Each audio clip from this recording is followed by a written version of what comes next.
I just don't think they deserve the slack that they get. You know, like, I'm a bitch.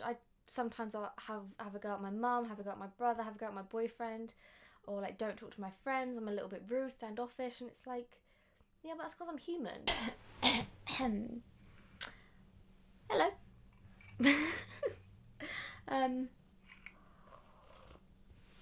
Don't know about you, I'm super into just like massive items of clothing recently. So today's a bit of a different video from my channel, but I love to preach. I don't know if you've ever read my tea drinking hippie site. Very preachy and thought-provoking. So when I got into kind of like alternative medicine, the natural world, understanding myself more, I kind of moved away from celebrity culture. And when I kind of mastered knowing about myself, I returned back into like my interests, so movies, music, and celebrities that I used to follow. So I took the time out and then returned back into being a fan, basically. I had like a sabbatical from being in a fandom. Returned back to the fandom and realised there is so much unethical behaviour that fans do to their favoured celebrity.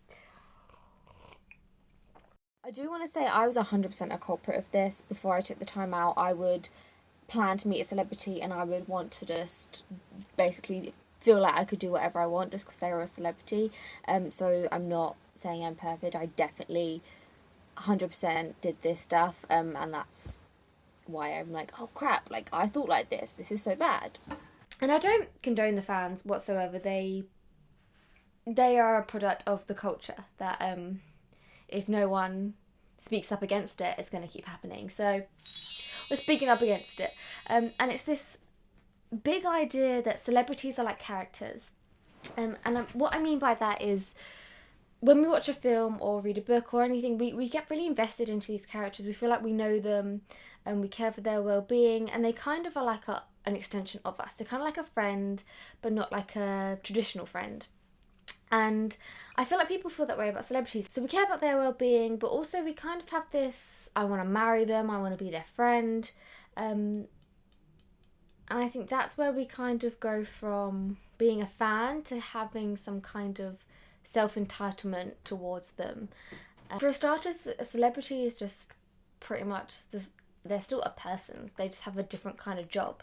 And I think, I mean, it's part of the fandom I'm in, but I think the boys from One Direction really show this a lot, is that they're always very grateful for all the slack they get. Like, everything bad about being a celebrity, they're still grateful for it because like they know how much it's given them through being a celebrity, and they kind of wait up and stuff, but they're always still grateful for the bad things, which I understand why, but they don't have to always show that. Surely sometimes these things must get to them. But the main thing I want to talk about is the unconsented touching and over-sexualization of men.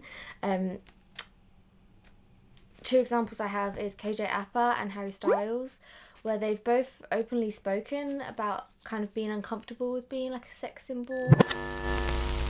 Watermelon Sugar, which at this point is out, and you performed on SNL, and everyone's kind of figured out what it's about. The joys of, you know, mutually appreciated oral pleasure. Is that what it's about? Is it? I don't know. That's what everyone's saying. Oh. Always Crazy. good to leave it open to interpretation. Oh, yeah, of course, yeah. But it's something that just seems to kind of have followed you around, that idea of you not just being a sex symbol, but that a lot of your music is inspired by this. So uncomfortable. Yeah, I reckon. But I actually wanted to ask you a genuinely serious question about that, because people throw it around like it's fodder, but it is actually awkward, right? Like, how do you feel sometimes when people seem very focused on you in that light?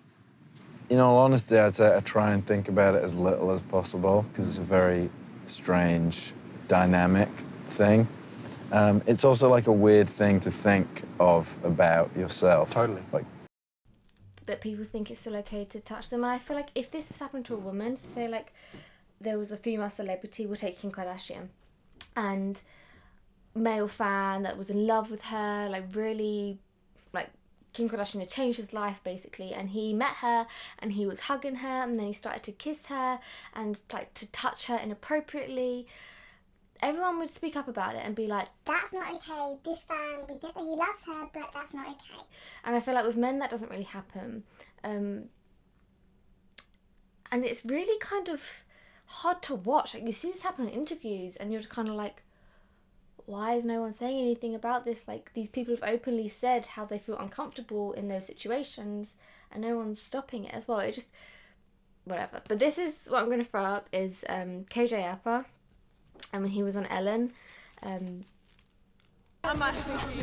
we're doing it. You ready? Let's do it. Oh, here we go. I'm a sucker for you. Yeah. And it's kind of that unconsented, and he like kind of laughs it off, but it's not nice. The second one I want to show is Harry Styles. Again, it's on Ellen, but there are so many other examples, but these are just the most obvious ones, I thought, where this girl's kissing him and touching him and he's trying to be really polite, but also I don't even like that when like my family or friends do that to me, so let alone a stranger, where yeah, I'm grateful for their support has changed my life, but also, you know, it's like, I don't know, it's crossing a boundary, but I'll let you watch that and decide for yourself. Hello. Sarah Islis. Sarah Islis! Oh.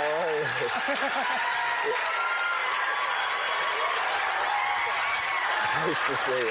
Are you in? Have a seat, love. Sit with You us. seem to have an engagement ring on. Oh no, my grandma gave this to me when I was 18 years old. Okay, hi. Hi, Ellen.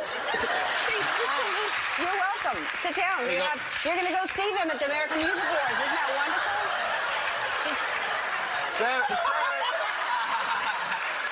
Islis, everyone. Sarah. The name of the CD is Made in the AM.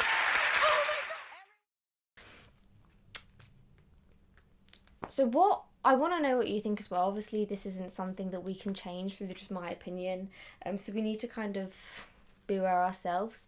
I think something for me in my experience is that when I recently joined the One Direction fandom again, and because it's a massive year for One Direction, there's so much about them, so I've been kind of like a crazed One Direction fan at the moment. And like as you grow up, you kind of see celebrities more as like friends, and you kind of just want to make sure that they're okay and they're happy. Like if I were to meet someone on the street and I was able to talk to them and they were happy with that, don't think I would even ask for a picture, you know. It seems very kind of inhumane, but I know people love that, and if the celebrity is willing to do that, then that's fine.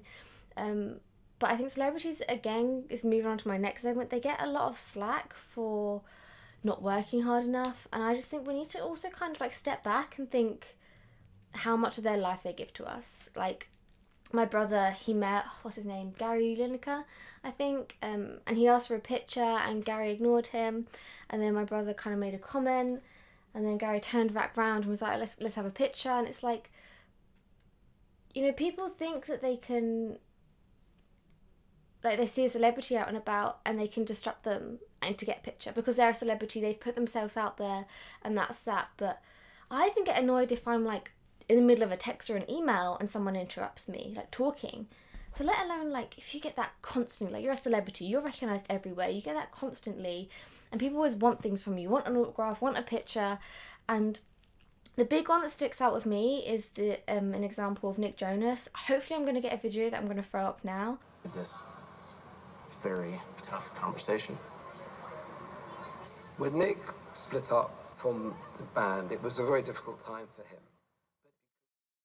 The fan literally, she doesn't even look at him, she just takes a picture and walks away. You don't even look in his eyes, you don't look at his face. I don't know, to me that seemed really kind of triggering. That was kind of like, yo, they're not treated like normal people, and it's so sad. Like, we all kind of deal with mental health. I think it's a big thing in the modern world. We're just not equipped for it in our minds, and everyone has a mental health issue.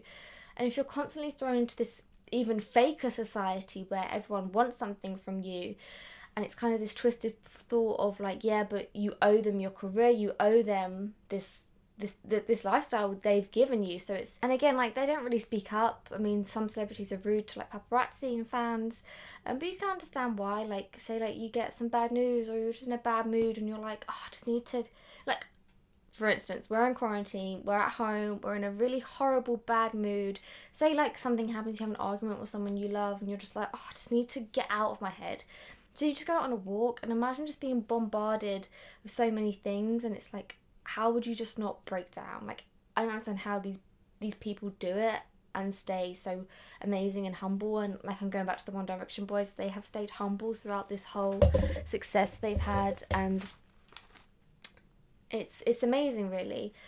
Also, another thing I realised is that if you're in the creative business, you put something out, like a song. So if you put an album out, you normally have a few spare songs you don't put on the album. You just put the ones you're most proud of on the album, and you put that out. And then you get interviewed about it through press. So obviously your management company will make you do interviews, obviously, to publicise it. And a lot of the time, especially musicians, their songs are ridiculed in the public eye through interviews when they're trying to promote it. And it's kind of like, okay, you're putting yourself in a vulnerable position, putting something creative and personal out there, something you're proud of, and it is publicly torn down and criticised. And it's like, I would flip. If someone did that to me, I would flip out and be like, "Blah, blah, blah." But because they are in the public eye and everyone would criticise them if they've done that, they have to keep cool. And it's like, these people are utterly amazing, like, mentality-wise, and it's so inspiring. It is so inspiring. I also kind of want to talk about the part which I don't think a lot of fans know about, unless you're a crazy super fan like me with One Direction.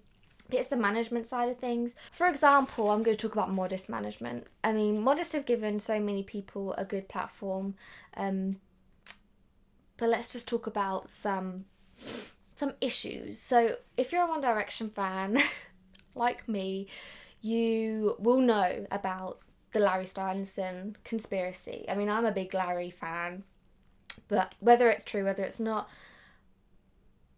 Modest has always tried to ignore the Larry fact and covered it up, and the boys can't talk about it, can't make anything obvious. Louis and Harry are always separated, and it's kind of just like, why? You know, like, why are they controlling their personal life so much?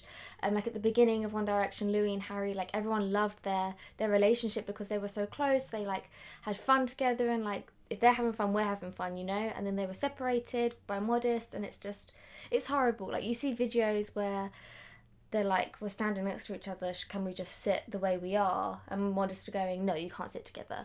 And it's like, okay, so then you have to be awkward, and, you know, it's just not cool. Other examples of management getting involved in people's personal lives, which they can't share to the public, is like Ruby Rose. This is her post. She publicly spoke about this with her fake boyfriend. She obviously is into girls, and she had to pretend that she wasn't. It's like, imagine... I couldn't imagine suppressing something like that and just staying sane. Like, it's so Katy Perry, I can't find evidence of this right now because she actually is having a baby, but years and years and years ago, she openly spoke about how her management company advised her to create a fake baby or have a baby just for publicity, which she fought against and was like, absolutely not. You know, like, we love Katy. You can see she's a very, very headstrong and very independent woman, which we love. And then last but not least, Rebecca Furgerson. She was under Modest. I don't know if Katy and Ruby were, but Rebecca Furgerson, she was an X Factor star, and she went under Modest management obviously she's a musician, and she has children, and the schedule of her life, she was basically being taken away from her children, and they needed her. I think they were quite young at the time, and Modest wouldn't allow her time with her children. And she's openly spoke about this. I found this article where she was basically saying, I'll sue you in court, and slating Modest, and that she's found a management team now that are supportive of the well-being of her children. Those are just a few examples of how, like, our culture is not okay at the minute, and it's not being challenged, and as a fan of someone, we are not owed anything. And yeah, it's amazing that celebrities even do meet and greets and will give us a hug because they don't know us. You know, they love us and they're appreciative of what the fans have given them, but also that what they give us is their music and their entertainment, and they don't owe us dating life, personal life stuff, or, you know, we can't just grab them and kiss them because that's not okay. And especially highlighting the fact that men are very overly sexualised, and it does make them uncomfortable, of course. Obviously, like, being attractive, being like a sexy man does sell more and does get you out there more, but that doesn't mean we can kiss them and we can grab them.